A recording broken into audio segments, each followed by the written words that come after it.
It is a brand new episode of Flyers Daily for Monday, November 4th. Flyers Daily, as always, presented by Ticketmaster. Make more memories live to discuss what maybe was a step forward week that was, and looking like a very difficult week to come, and much more. From PhiladelphiaFlyers.com and NHL.com, it is Bill Meltzer. But, Bill, before we even get to kind of the week that was and the week to come, I want to talk what happened on Saturday, because it was the dedication at Wells Fargo Center for the press row to Jay Greenberg. And I know you and Jay were very close, and just a legendary writer and a guy that did it all with class and dignity, and still missed to this day. Jay is greatly missed by so many of us. I can say that growing up, Jay Greenberg was my favorite hockey writer before I knew Jay. Later on, when I got into the business, he was a mentor. He was and became a very close friend. You know, when I needed a set of eyes on something I was writing to see if it had the right tone, right, I went to Jay. If I need some kind of professional advice, I went to Jay. If there, just a random day after morning skate, someone to have lunch with because he always had great stories. Yeah, I went to Jay, and thankfully I got to say properly goodbye to Jay very shortly before his passing. Jay passed away from West Nile virus, and was not typically fatal, but what happened kind of was that they couldn't diagnose it, and at first they thought it was COVID, and they just kept puzzling over what it was. It just a horrible situation, but Jay touched so many lives in the business, and I was so happy to see so many people who Jay was close with. Mark Howe, who Jay wrote a book with, for example. Yeah. He seemed like he was attached to Howie. Like, those two were always together. Yes, yeah, and not just because he's my all-time favorite player, but Jay was especially close with Mark and with Gordy too. Yeah, Gordy too. And I'll say that over the years that because everybody knew Jay, if I was working on something that you needed some luminary in hockey to return your phone call, whether it was Harry Sinnen, Glenn Sather, you name the person, you just tell Jay, hey, I'm having trouble getting in touch with them or getting a call back. Jay would say, I'll take care of it. Within an hour or two, that person would always call you back. Mad respect. Incredible. Yeah. It was tremendous respect. So it was a very important and special day. As sad as it was that Jay could not be there, his two grandchildren who were born after Jay's passing, at least they got to be there. Jay's two daughters were there, and Mona, his wife, were there too. So he was well represented there. And knowing Jay as well as I did, I think it would have meant more to Jay to have his grandchildren there than for him to be there anyway. Yeah. Very cool, and very classily done by the Philadelphia Flyers. And the picture's up in the press box now. I'll have to tweet them out. I know you will as well. And just well done. Stick taps to all involved, and we miss Jay every day. And frankly, when teams are kind of in the situation the Flyers are in right now, we need guys like Jay. Yeah. Educated, not hot takes. It's what we try and do here. In a different form in the spoken word on Flyers Daily, and you do certainly with your writing, Bill. Let's get into the week, because I look back at this week for the Flyers and I go, okay, it's definitely a step forward, but is it a step far enough to where they need to go? No. I look at the week and I say, okay, there was some good things there, but Bill, the fact of the matter is this: they've won 4 games this season. 3 of those 4 games that they've won, they haven't scored more than 2 goals in any of those games in regulation. Yeah. The 3-2 win came in the shootout against Vancouver opening night. You have the 2-0 win over Boston. The only one that was over 2 goals in regulation was the 7-5 win over Minnesota. You have the 2-1 win this past week as well. You cannot survive in this league trying to win games on only 2 goals. No, and look at the Flyers shot total in the Minnesota game after 2 periods too. Yeah, right? Was it 6? 6 shots through 2 periods, and I think they had 17 in the third because they started going to the net. They started playing north rather than trying to make the perfect play every time down the ice. There were so many things that needed to be fixed, and there are still many things that still need to be fixed. The one thing the Flyers have worked on and did effectively is the defensive structure in their own end, taking away the middle of the ice, and blocking a lot of shots that were directed and without deflecting them and whatever. That piece has been seems to have been fixed, thankfully. But in terms of going down the ice as a 5-man unit, setting up in the offensive zone, whether it's off the rush or whether it's off dump the puck in, forecheck it back, it's all one. It's still so many one and dones. And if they are getting some shots, with a few exceptions, I thought in the second period on the last game, I thought that even though they only had 7 shots, I thought of those 7 shots, 4 or 5 were really good scoring chances. Yeah. They just couldn't put one past Korpisalo. But I thought that after 2 periods, down 2-0, they were trending the right way. Like, you come out in the third, you get one back, you have the rest of the game to work on, at least getting into overtime. And I thought that, because I don't think Boston did anything special in that game. I didn't think so either. It felt winnable, right? It felt like a game that you just get the first one, and the rest of it could kind of fall into place. I mean, they got shut out. It's and unfortunately for a little while the power play was carrying them, but now the power play is in a little bit of a slump too. So any kind of offense right now, it's hard to generate. That has to be the next step. They have to figure out how to generate more, because you're not going to win generating 20 shots on goal. There might be the odd game where you score 4 goals on 20 shots. Yeah, it's not going to be many of them. Yeah, and I preach quality over quantity all the time, but there's a tipping point to that too. Sure. You know what I mean? Bill, I got this email from a guy that emails me quite a bit, Aubrey, and he said, and his email is so dead on. He says, talking about the game against Boston, not a bad effort today. The Flyers are playing strong defensively, but you can't play the whole game in your end defending and not expect it to be a close game or a loss. He said, what I'm seeing at both offensive and defensive zones is too much play in the perimeter. And watching teams like Toronto and Edmonton, they move off the wall quickly in the offensive zone and play inside the dots. It eliminates the cross-ice pass mistakes that are too long, that are happening over and over again, and it gains them better shooting lanes. Seeing Forster and Tippett set up for one-timers on the outside and high on the circles instead of inside the dots seems futile, small adjustments. Right. And he's so right. And it's funny, Bill, because for a team that preaches to protect inside the dots so much because of how much it elevates a scoring chance against you, you would think it'd be an easy sell to say, okay, this is what we're trying to prevent in our end. We need to make this happen in their end. Correct. This is not rocket science, yet it just seems like they cannot get inside the house. They can, and a big part of it is that they are not 5-man units, so you can make low to high plays. The puck support offensively is hideous. It's been brutal. It's been absolutely brutal. So, like the pucks on the wall, before he has checkers all over them, when you watch what the teams that are effective offensively do, there might only be about a 5-foot pass. A guy is nearby, but you're still moving the puck and moving your feet. Yeah. Once the guy's creating space and time. Yeah. And once you're tied up on the wall, at best it's a 50-50 battle. Yeah. They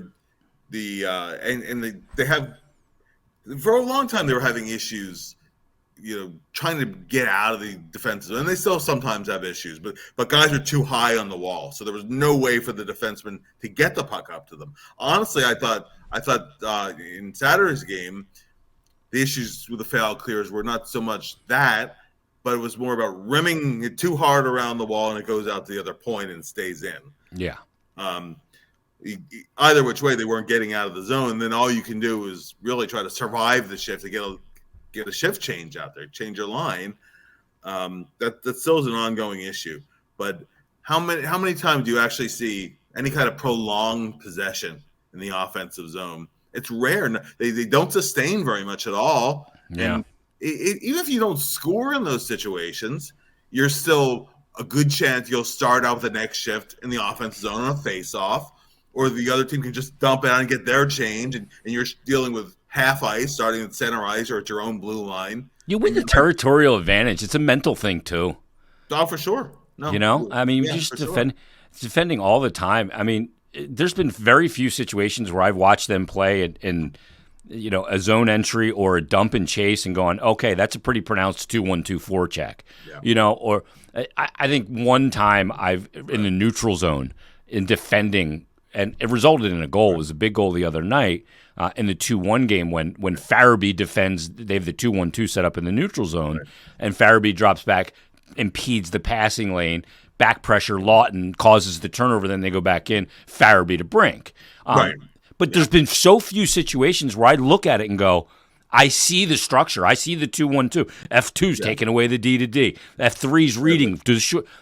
Just not seeing it. It looks very much like a moth to a flame. And I got to tell you, Bill, like my next 2 points are going to be about just what I'm seeing optically and it not being pleasing when we talk about Fedotov and goaltending.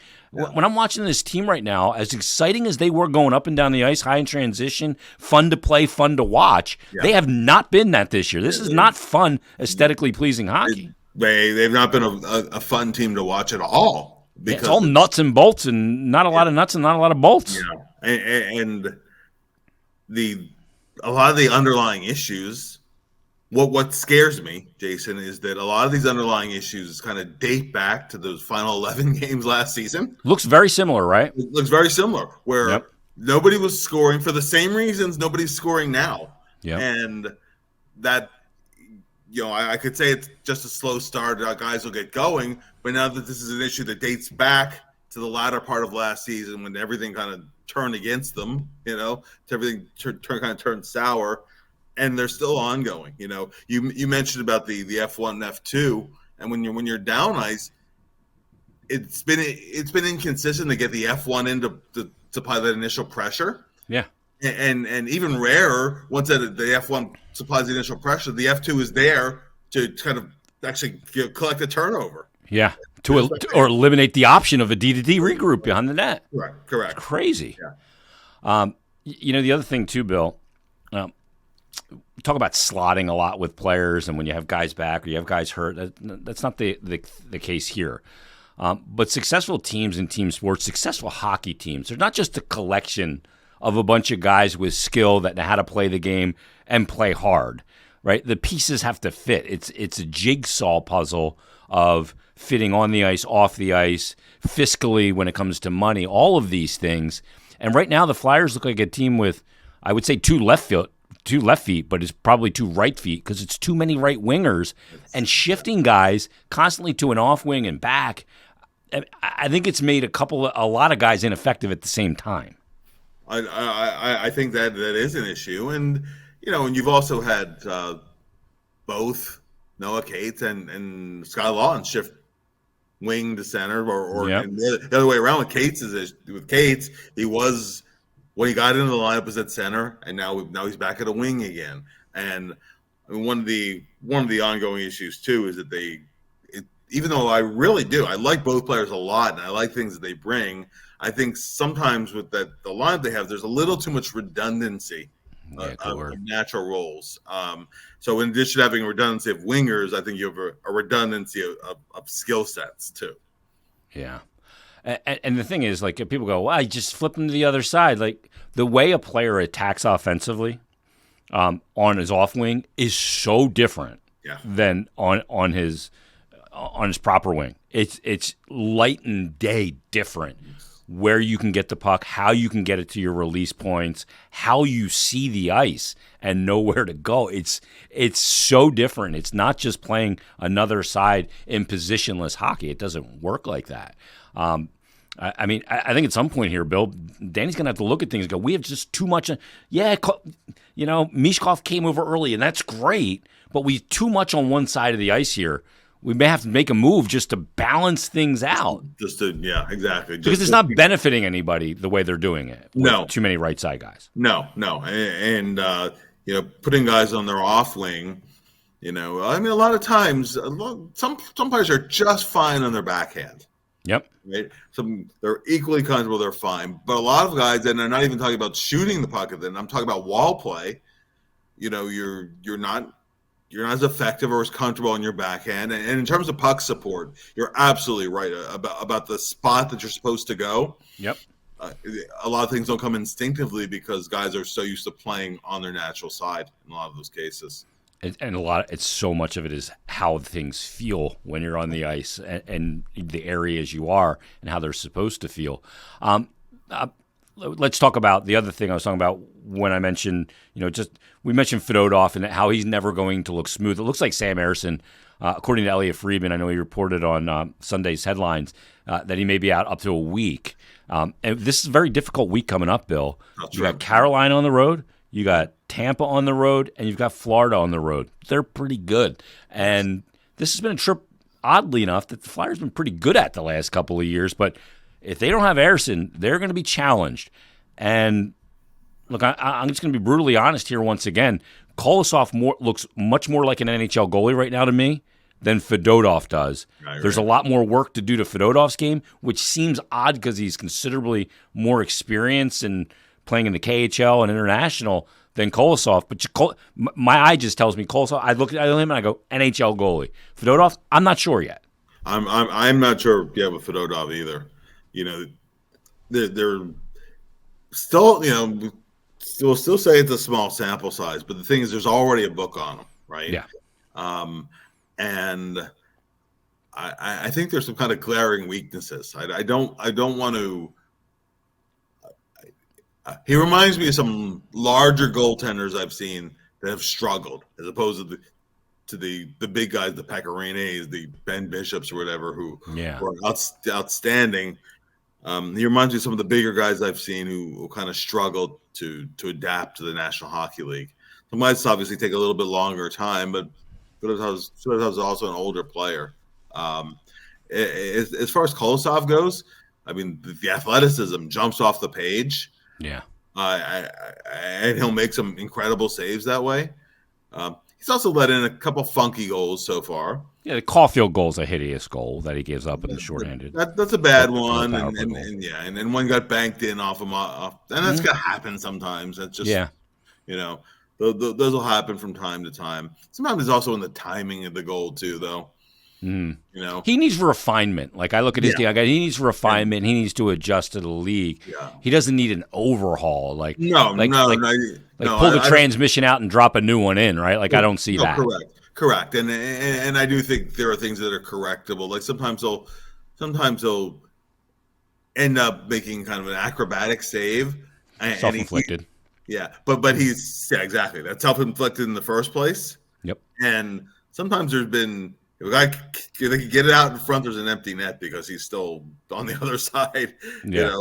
He's escaped from a few of those so far, but you don't always escape those. Those don't look very good when there's a slam dunk into an empty net. But in terms of his physical tools, and he competes too. He will fight for that second save, which I think is something you absolutely need to have. He doesn't seem to shy away because. Even though he's a smaller goalie, there's a lot of contact around the net. He doesn't seem to be afraid of that. Yeah. So a lot of that fighting for saves, the compete, the athleticism, those are all there. There's definitely some adjustments that need to be made. But with Fedotov, I just wonder what's actually there sometimes. Yeah. Do we need to replace the chassis? Like I'm wondering, you know what I mean? Like we got structural issues here. The thing with Kolosov, I thought it was interesting because they had an interpreter there after the Boston game on Saturday, and he talked about coming in, and they asked him, what adjustments? I think Kevin Kerr said, what adjustments are you making? And the first thing he said, the only Russian word or Belarusian word I've ever understood was trafiko. He was talking about traffic in the NHL. I've gone on and on about it here, and that's the adjustment for them. But I heard him say that word, and I just started laughing when I heard it. But something that happened in that game really impressed me with Kolosov, and it's this, Bill. A lot of times, a backup goaltender starts to get a vibe that I'm coming into the game. Because most times when a backup comes in, it's because things are going awry on the ice, not going well for the starter, or the coach is going to pull him because he needs to shock his team, change the momentum somehow. But you feel it coming as a backup. Like you're watching, you're going, all right, I got to start thinking here. Like I might be going in. This is getting a little ugly. Like another bad one, another cookie he lets up. I might be going in.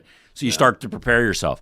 In that situation on Saturday against the Bruins, there was no preparing for that. It was Boom, he's out, you're in. And I like the way – I don't like that Ersson got hurt. I like the fact that Kolosov had to deal with that kind of adversity and battled through it. Yeah, and that's that as you said, there's no mental preparation for that. I mean, Ersson had made 9 straight saves to start the game. Good ones too. Really good ones, and he was on a roll coming into the game. There was the skate issue and a TV timeout, and I didn't realize immediately that it was any kind of a physical issue. I thought maybe it was still the skate, but then seeing that it was a trainer and not an equipment guy, it's like, well, we'll see. And then he goes down the tunnel and doesn't come back, and something's up. So yeah, I mean, I'm not a doctor, but my best guess, if I don't think there's coincidence in losing the skate blade and then going out basically the next whistle after. If he tried to push without that skate blade on before he realized it was not in there anymore, that can tweak either your groin or your hip flexor. Yeah. And you want to be cautious. There's 70 games left on the schedule. Like you got to be cautious here. Even though you want to put your best foot forward in any game that you do play right now, and he's your best option without question and playing well. I thought it sounded weird when he made that save, like it hit the plastic of the toque, and the blade will just pop out. They're easy to just pop back in too, but we'll see where it goes for Sam Ersson. For the Flyers coming up this week. We'll see how they distribute the minutes this week. Bill, I do want to get to this one as well. Again, eye test here, just watching. And like I'm not going anything scientific on this episode about hockey theory or strategies or systems, but I watch Emil Andrae and I see a player that seems further along than Jamie Drysdale. Drysdale, look, is coming off of surgery. I think he's relearning how to play the game in a system that preaches accountability and better forward-moving decision-making, because I see his decisions on pinches sometimes, and they're hasty.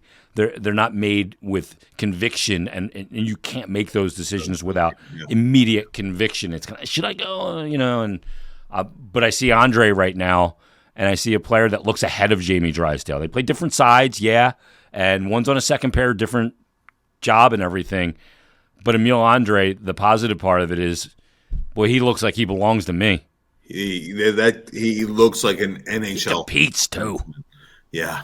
Oh, he that low center gravity of his, he uses it to the best possible advantage. Yeah. He's a sturdy kid, right? So I love when he's on his back and he gave Poitras a little jab, like he was Hoist Gracie back in the old days of MMA as a crab grappler. That's a good comparison. That's true. That's true. No, you give him a shot, he'll give you one right back. In one of his first shifts, his first game against Montreal, he threw a totally clean, but a hip check with meaning to it. It right in the sideboards. It was a really nice looking check, actually. And his decision making without the puck has been really good. Yeah, moving the puck up to the forwards has been really good, and up ice he looks good too. At least right now he does. He looks better than Jamie Drysdale. Drysdale is still obviously young, coming off injuries and whatnot. But when we saw Emil a year ago, last October, when he had the early season trial with the team, made the team out of camp, played a few games, did not look ready, went back to the Phantoms, and you could see leaps and bounds how much better he looks this year, how much more decisive, how much more confident he looks. And I know there's some concern where you don't want to go too small on D. Honestly, right now you have to go with who can play. Yeah, and he can play. The kid can play. So I think he keeps this up. He's here to stay for a while. Here's the thing, too. I'm sorry this has been a lot of negative for me in a week that was a step forward, but in a team that hasn't been aesthetically pleasing to watch, I like watching Emil Andrae play hockey. Yeah. I just love the active head and awareness that he displays. Maybe I got a soft spot for smaller-ish guys, the whole thing, right, that compete and aren't afraid to kind of get in there and get after it, and he certainly does that. So I'm enjoying watching him play. game in and game out. And I look forward to seeing where he's going to end up going. He's been their best, other than Sanheim, since he's been called up. He's been their best offensive generator from the blue line. Sanheim probably has a little tick on him, but not much. Last thing, Bill. We are only a month into the season, not even a calendar month at this point. A dozen games in, 70 games left. As I mentioned, something doesn't feel right, though, with like all the right wingers, and things have not clicked in all zones, and we kind of maybe took for granted that would happen going into this season. Right now, Danny is in a position where he doesn't have to do anything. That's a good position to be in as a GM, but you may be in a position where you need to do something for this season and for long term before we sit down and eat turkey. I agree. I think you have to have your eyes and ears open right now for what might be out there. What team might be? Maybe they're overloaded in another position, right? Maybe they have a guy in the middle who's not getting into the lineup who can play. You have some skill on wing. Maybe you can swing that kind of a deal. I don't know what teams are specifically offering what right now, but I do think that you have to definitely have your eyes and ears open here, because just a lack of organization they're showing. I mean, on the ice, clearly there's something wrong with A, systems still need to be tweaked, but B, in the personnel side, there are pieces that are just not clicking. And even though guys have been together for a while, because Michkov is really the only addition at forward, and there were some pieces that were clicking a year ago, I'm having a hard time pointing fingers at this player and this player and this player, because it's been so all encompassing on the team, and so there's obviously some larger issues going on, and maybe a piece of that is personnel. Sometimes you make one move, shakes up the room a little bit, and you moving somebody who needs a change of scenery for a guy in your room, and sometimes things seem to click in place from one move. I'm not saying that there's a Mark Recchi for John LeClaire and Eric Desjardins trade out there. That doesn't happen very often, especially in this day and age. But I am saying that sometimes you can make a move that you're wondering why you're moving this guy, but you see that the pieces that come in, or main piece that comes in, fits what you're trying to do a little bit better, and your team improves with it. No doubt. Well, that's a good place to wrap it right there. Great stuff. It'll be an interesting week. We'll preview Flyers Canes tomorrow. They'll get their first look at Carolina, and then Tampa and Florida this week as well. Huge week for the Flyers. We'll see if they can bank some points in the standings. Read Bill's work at PhiladelphiaFlyers.com and NHL.com, and we'll be back tomorrow for yet another brand new episode of Flyers Daily.